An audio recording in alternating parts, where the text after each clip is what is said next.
Yo, ho, ho, ho. That's really bad. You want to start over?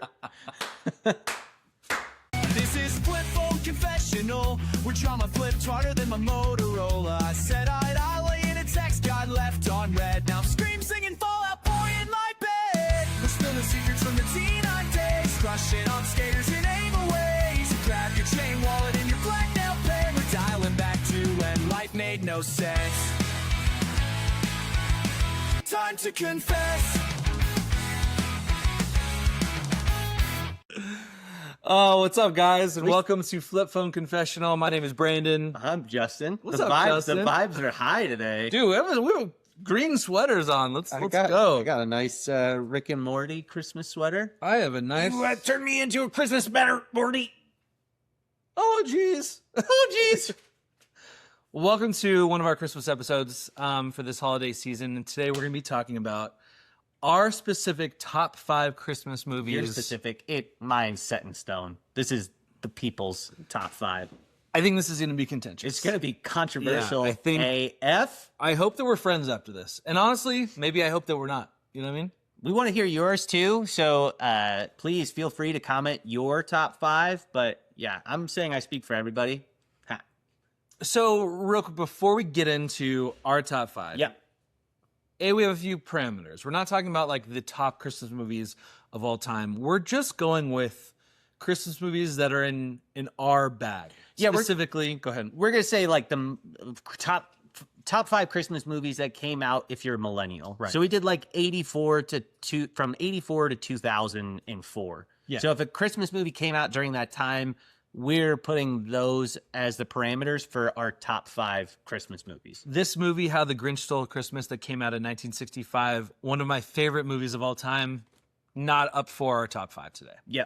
Or Charlie Brown Christmas, which is one of my favorites. At least it's probably one of the most nostalgic to me. Rudolph the Red-Nosed Reindeer, not eligible, yada yada. But before we get into that, I know how much you love Christmas. I fucking love Christmas. It's my favorite day of the entire year. Well, tell me about like what movies and Christmas mean to you, or Christmas movies, or even for me, I always think of Christmas and Christmas Day of watching a movie in the theaters with my family. Yeah.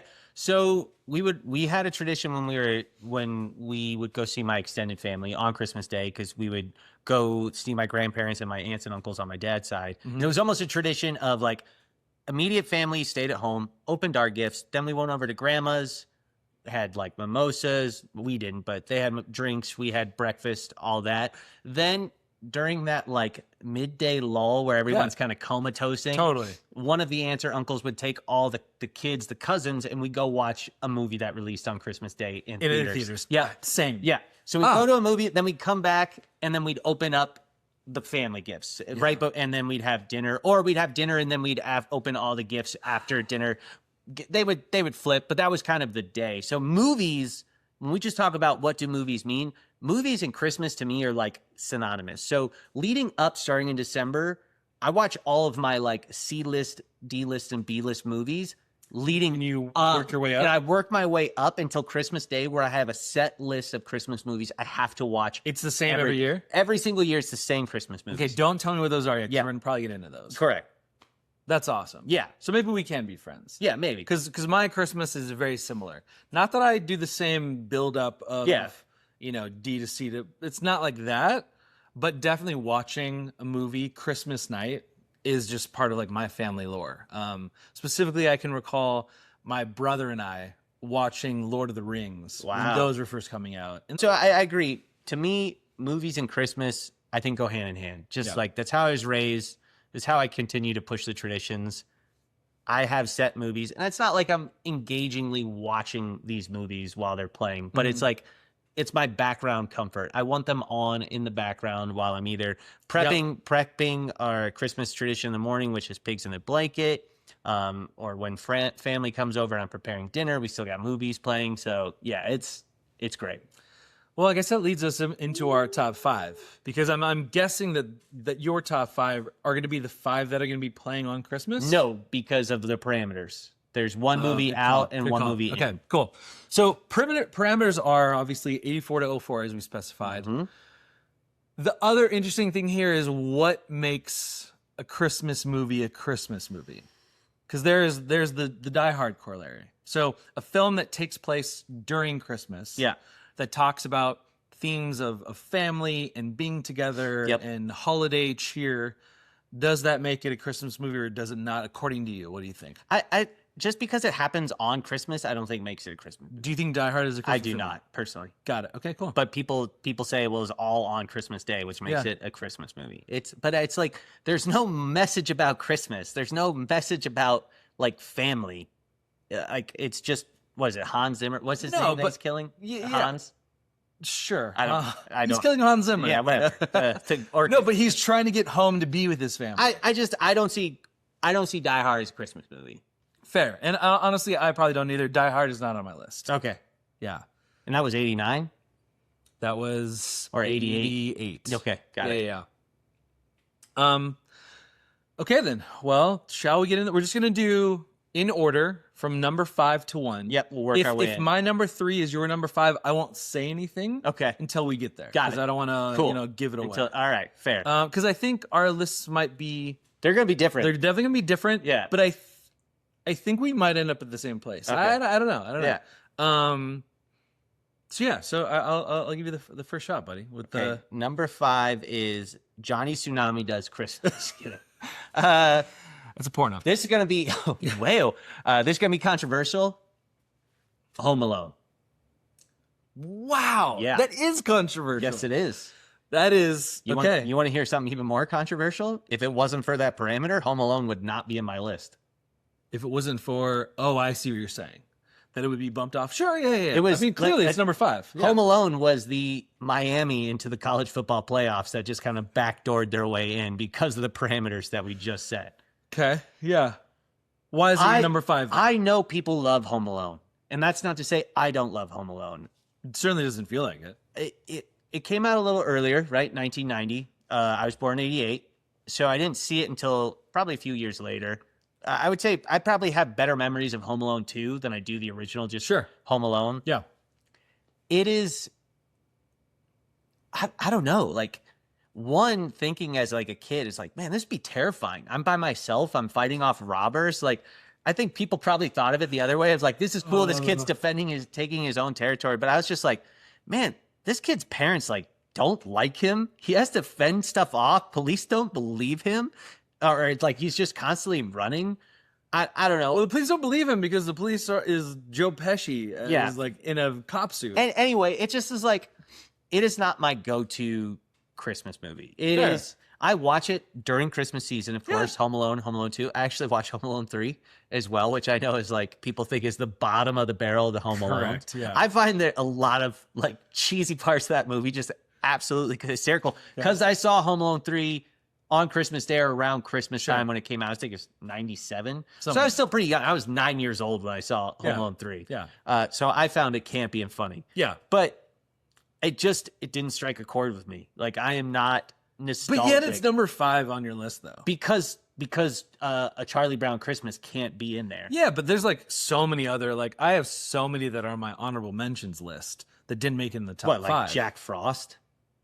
No, like The Polar Express, an incredible film. Joking. Sure. Joking. You think it's I said good? sure. Okay. I actually just did it. That movie's terrifying. I just did a TikTok. I said literally before you got here, my post, and I could show you this. It says, is the Polar Express low-key creepy? Oh, not even low-key, high-key. Yeah, because it's like, imagine just a train in the middle of the night where a bald middle-aged man with a giant stash is like, come on, get on the train, kid. Dude. And then I was just watching, because we watched it last night, my wife and I. It was like the progression of, okay, hot chocolate, you drink hot chocolate, all of a sudden all the kids go to sleep. What in the Bill Cosby kind of stuff's going on there? And then you're just like, oh, so you're okay with just taking a little girl on top of a blistering snowy train with no railings or protections to get all the way at the front?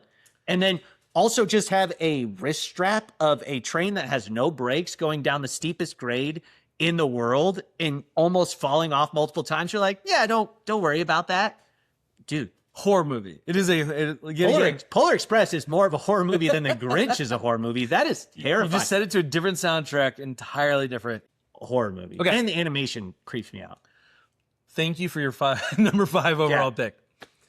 Okay, for my... Can you read your OLIs first, or your honorable mentions? Because you said you had a list of honorable mentions. I do, but we'll do that at the end.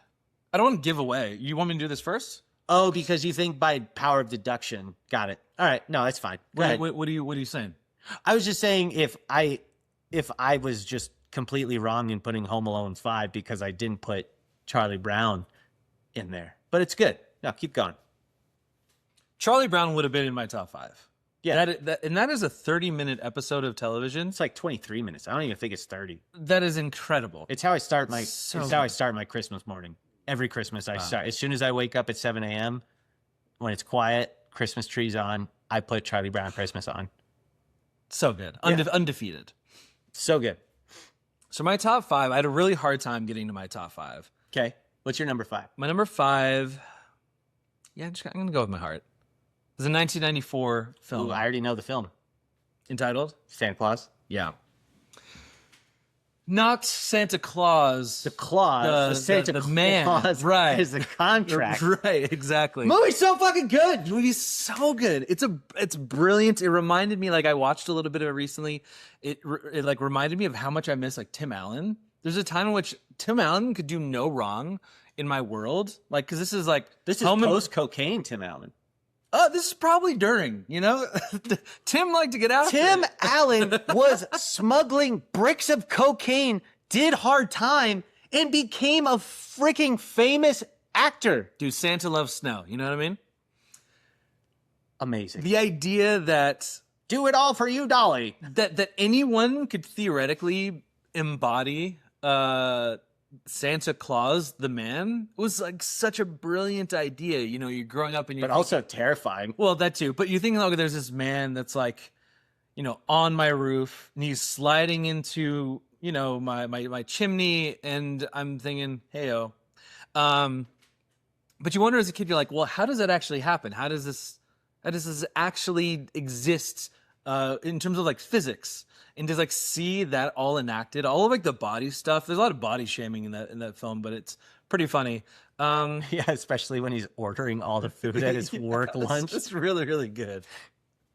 He's like, oh yeah, bee sting. It's one hell of a bee. Anyway, that's my number 5. All right, we'll get into that movie more. Yeah. So, God, it's such a great. I could quote probably that entire. I've watched that movie. Again, that's another movie that we'll get into. Is in my list. Not going to tell you where, but I watched that on Christmas Day.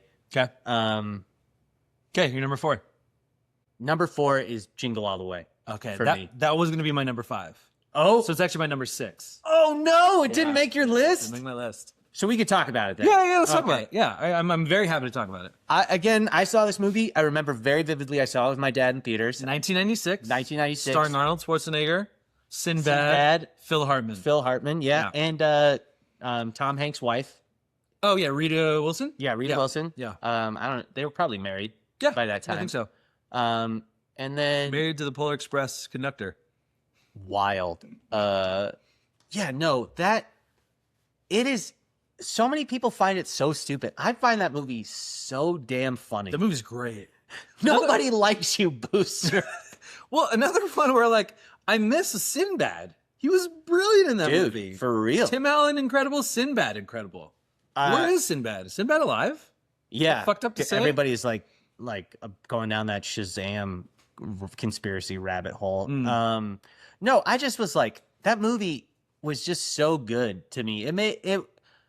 I don't know why. It was just like, maybe it just hits harder as an adult when you're trying to find the perfect gift and you're just like going through all the hoops it is to try and get something. Because we talked about this before, we don't have the Black Friday craziness, but we have the queue in the website of, oh, you have to enter. But like literally anyone around the world can enter. You're no longer limited to the people who are standing outside the building. It is like, like anytime a Pokemon set drops for trading cards, there's already 100,000 people in the queue. And how many of those are bots from scalpers and shit?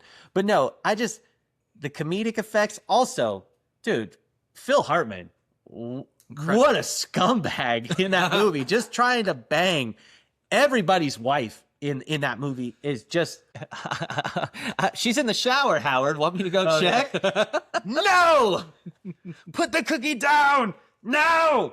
Like, there's... No! Put the cookie down! Booster!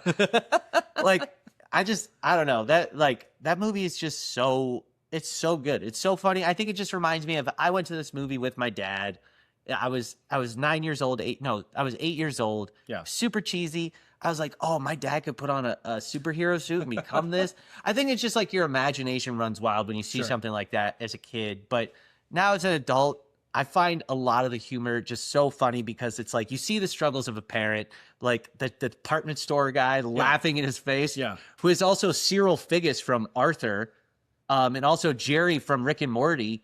The dude that has the comb over, that's the voice actor for them. That's like that hasn't been like one of his first movies that he was ever had. It's like, whoa, you're super young here. Yeah. And then you had Pesci, or Jim Belushi was a lot of SNL ties. Was the scumbag reseller Santa. So I don't know. I love that movie. I know it's cheesy. I know it's dumb. No. I think it holds up. I think it's great. I mean, yeah, cheesy and dumb, but it's funny. Yeah.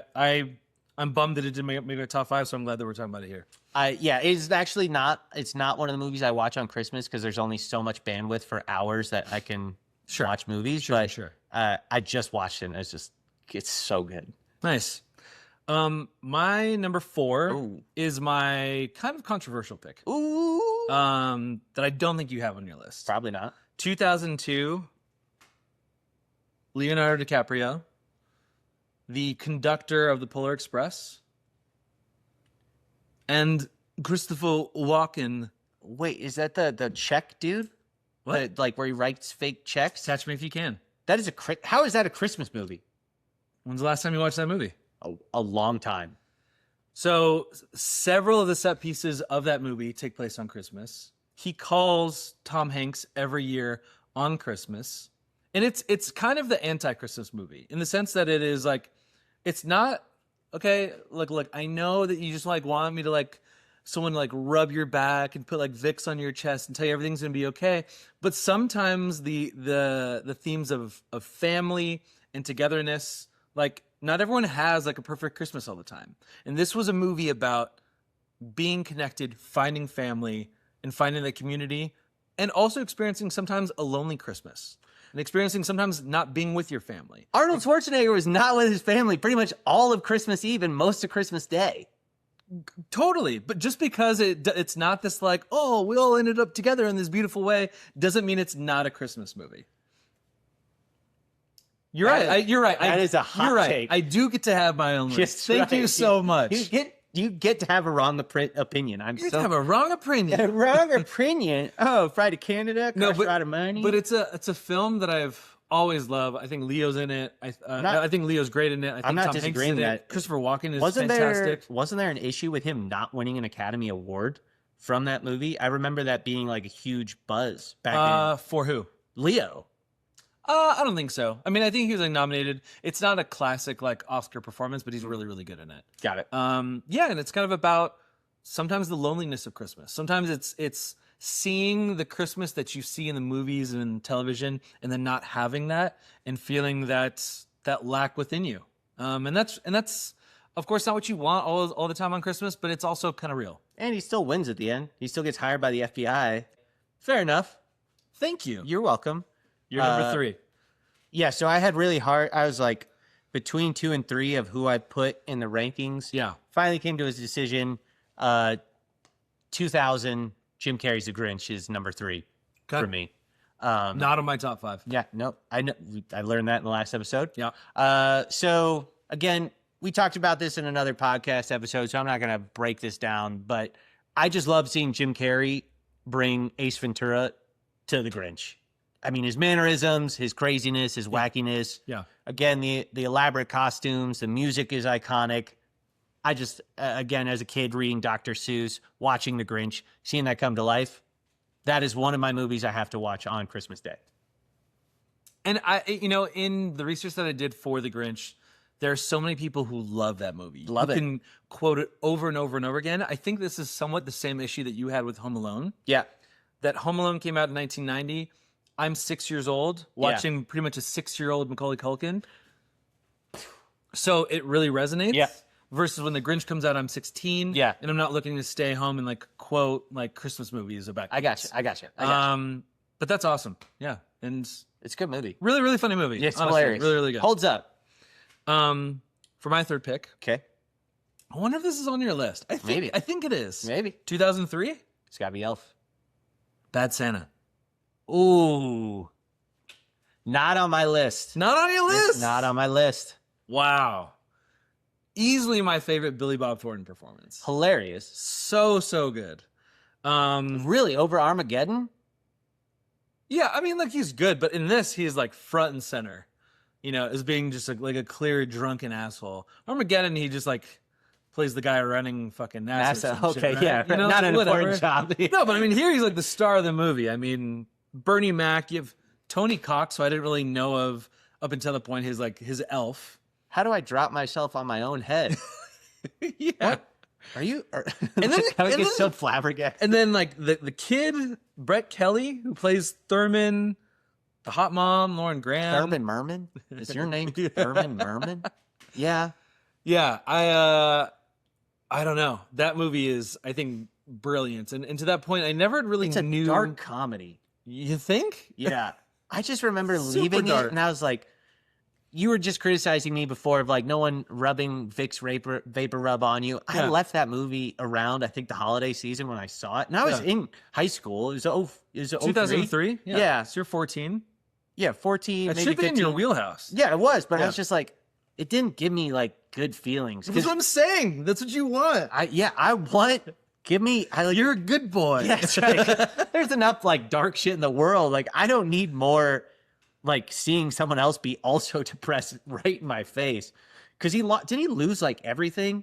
Yeah. And he was like, and he got like, I just remember there being blood or there was like some big fight or robbery. I don't know. It didn't make my cut. I haven't rewatched it probably since 04. I love just like the anti-Santa. And yet you still come back to these themes of like I'm surprised- family and duty and That was the friendship. other movie. I'm surprised you like that over Bad News Bears. Oh, you mean of like his roles? Yeah. Yeah. Bad News Bears is good remake. You know? Okay. Got it. Got Yeah. it. Fair enough. You're number 2. Bum bum bum bum bum bum ba-dum bum bum. No, you can't tell by that song. Yeah, I think I do. Bye, buddy. Hope you find your dad. Thanks, Mr. Narwhal. What? Not on my list. Not on my list. How is Elf not on your list? This is real, like, shock and awe. This is not pandering. Like, how? Elf is 03. Yeah. So I'm a freshman in college. So what? Look, I can either put together like what I think the internet's gonna like, or I can be my honest, truest self. I watch it every Christmas. It is not. I don't care what the internet thinks. Elf is incredible. I'm not saying it's not incredible. I'm not saying that it's a bad movie. I'm saying for me, it's not one of my top 5 Christmas movies of all time. Dude, Jonathan Favreau. He directed it. So it's what? Jonathan, first of all? John Favreau? Yeah, no, it's okay. It's all good. Yeah. So good. He did all the Marvel movies. What do you mean? No, And I totally know. Swingers, Yeah, yes. like, no, tons of I Vince know. Vaughn No, movies. he's great. Yeah. No, I have nothing against it. There are so many one-liners in that movie. So here's the thing: is like I admit that I have blind spots on this list. Like, I'm shocked Elf didn't make the cut. I have two blind spots. Okay. One of them being Elf. I think I need to go back and I need to revisit. I've tried it out a couple times. I've enjoyed it each time. You love Will Ferrell too. I love Will Ferrell. That's crazy. But see, I don't think I got into Will Ferrell until after Elf. Well, Anchorman was only a year later. Right, but I was used to like Will Ferrell on SNL, which was hilarious. Did you Right. not like him on? No, I totally loved him on SNL, but I liked the more adult humor Will Ferrell. And this kind of felt like a kid Will Ferrell. Don't Got get me it. wrong. I think he's funny.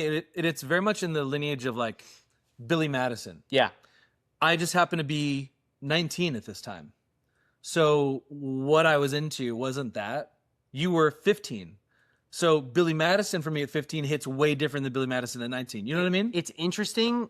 What I'll say is like Elf. I missed Elf is for like 4 years.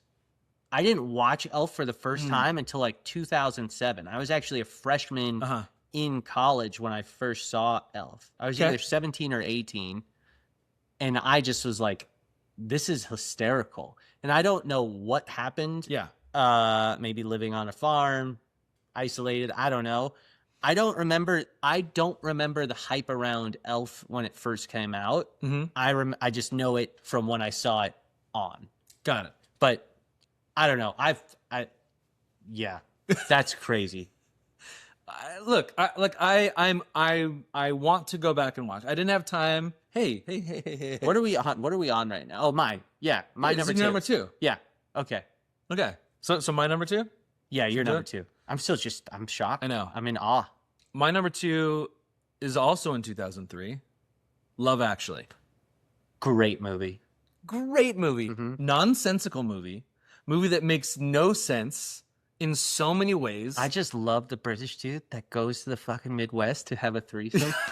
Yeah, exactly. Or foursome, not even a threesome, it's a foursome. With like 3 of the hottest women that existed in 2003. Yeah, because it had the girl next door girl. Elisha Cuthbert. That's that girl's name. Yeah.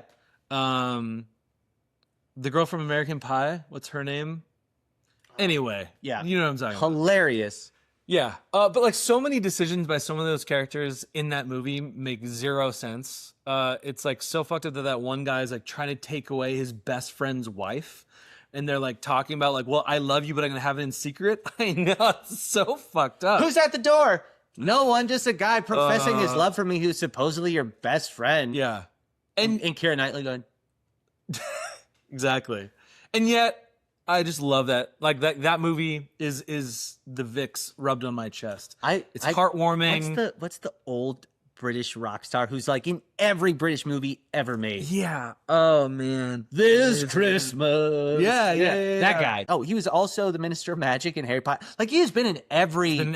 Everything. Yeah. He's like one of my favorite actors. He's fantastic. He is hilarious. His character, Hugh Grant is fantastic. Colin Farrell is fantastic. I'm not as much of a Hugh Grant fan. But I mean, anymore. like the thing about that movie is like even if there's one storyline that you're not really into, it moves so quickly. Or how about like the one? I love the writer. That is my favorite storyline. Which one's the writer? The writer that goes to Spain who doesn't speak Spanish. Yeah, Colin Farrell. I mean, Colin Firth. Yes, yeah. I love that storyline where he's like he falls in love with his maid and then goes to his family. Yeah. It's just that was hilarious. But there's also that storyline of the husband getting like the jewelry for his like assistant coworker. Just the husband. What? Oh, I mean, Professor Snape. Professor Snape, exactly. Yeah. God, what is his name? That's another fucked up scene. What is his name? I'm like mad at myself. I mean, this cast list is great. Alan Rickman. God dang. Nice. I did not pull it up yet. Alan Rickman just having the affair with that his like coworker. Yeah. And also then she finds the jewelry, but it doesn't show up and on then Christmas she knows, Day. yeah. But then heartbreaking. the worst story of that entire movie is the one that has the mentally brother, disabled brother. And they're like getting it on, and then she's like, I have to leave.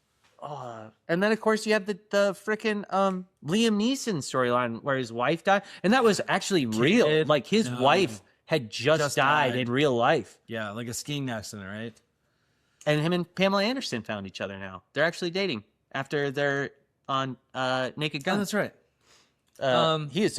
He's also one of my favorite actors. Point being, Love Actually, I can just throw it on. It's kind of episodic in the way that Pulp Fiction is, where you can just throw it on and like pop in and out as you're like cooking something on Christmas Day. Love that movie. Okay, you're number 1. Oh yeah, because Love Actually was your number 2. Yep. My number 1 was your number 5. Oh, the Santa Claus. Santa Claus. Okay, so my number 1 is your number 5.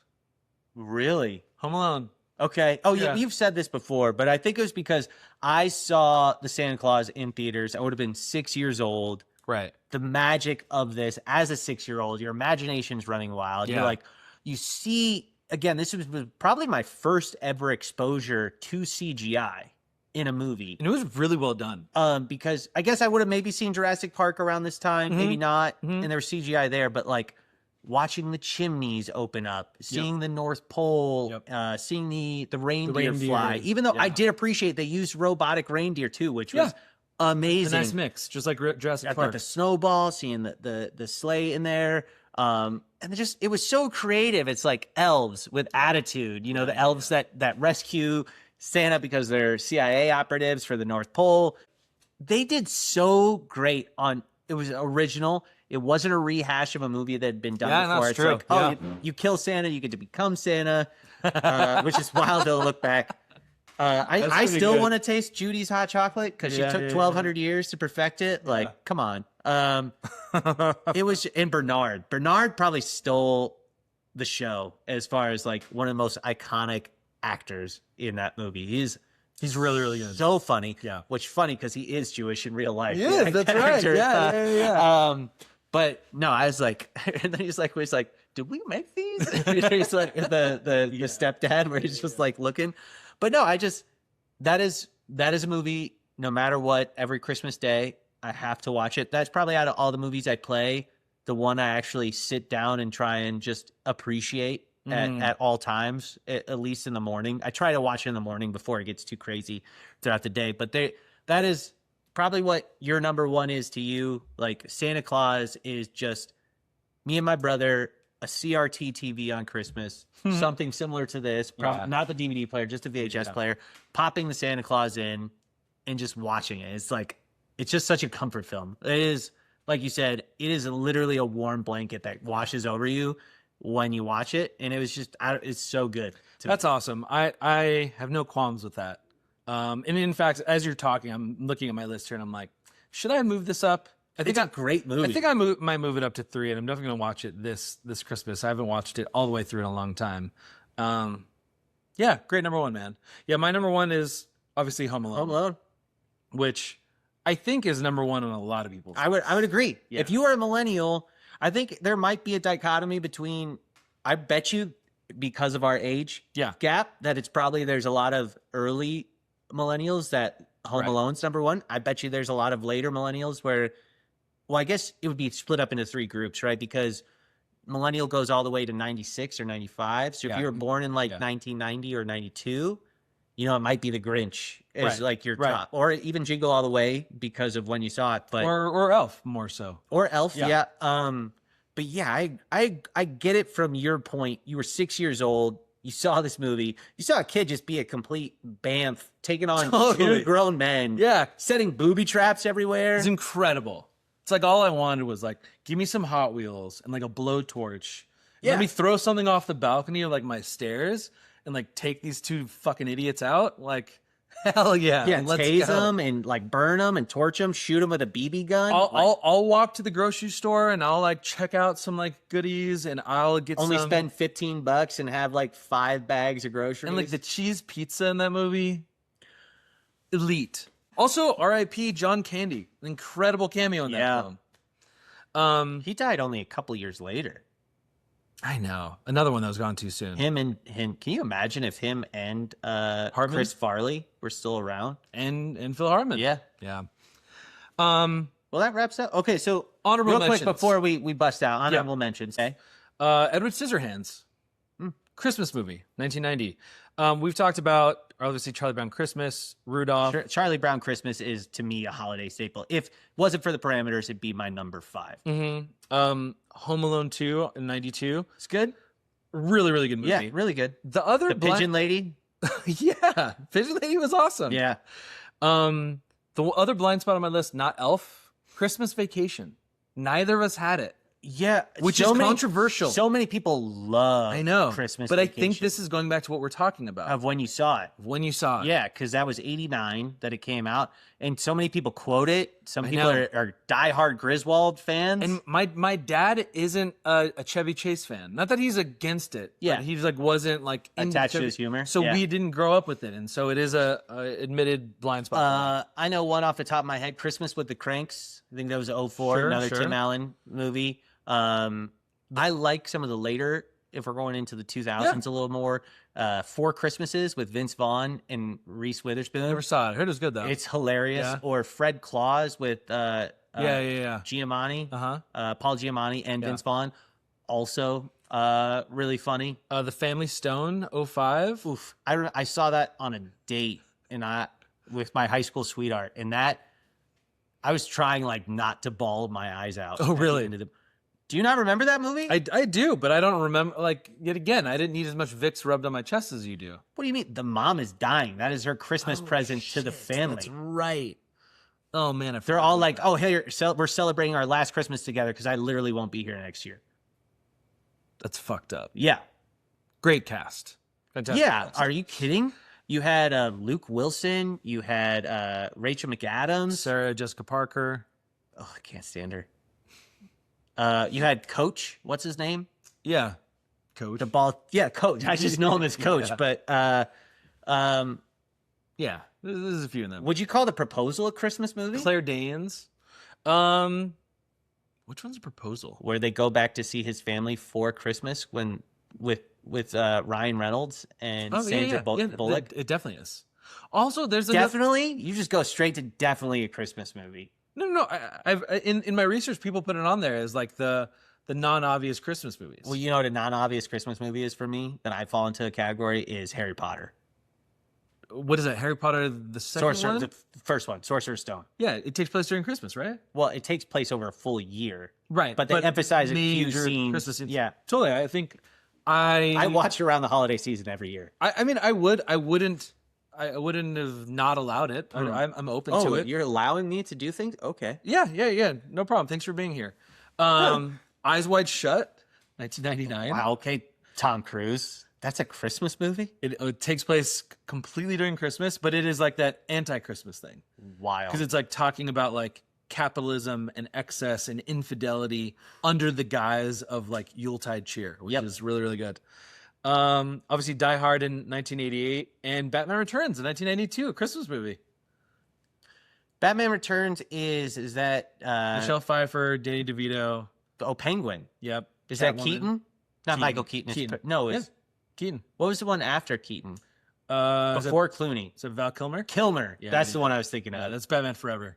So good. I'll go, and then my last one, Little Women, 2019. Incredible movie. Oh, we're going like way new. Yeah, I mean, this is just on, honorable mentions. So, well, I think that wraps up, unless you have something else you want to... No, I was just going to say, let us know if you agree or strongly disagree with, the Leo DiCaprio non-Christmas movie. You comment. We'd love to hear your opinion. Again, appreciate all the new subs, all the new follows. Listen to us on Spotify. Follow us on YouTube, TikTok, Instagram. Really cool. So glad that you guys are all enjoying this. Yeah, and we hear you on the feedback on guests. We are working all the kinks out first of just making sure we don't suck at this before we, get actual people of relevance onto the show. Definitely But still working that part out. yeah, sure. we will bring guests. Thank you for being patient, and Merry Christmas. Mele Kalikimaka. And Happy Hanukkah. I don't know how to say that in Hawaiian. Or Yiddish. That too. See you guys. Don't let the signal fade away. You know I'm just one flip away. We laugh, we cried, we press in till we confess again, my friend.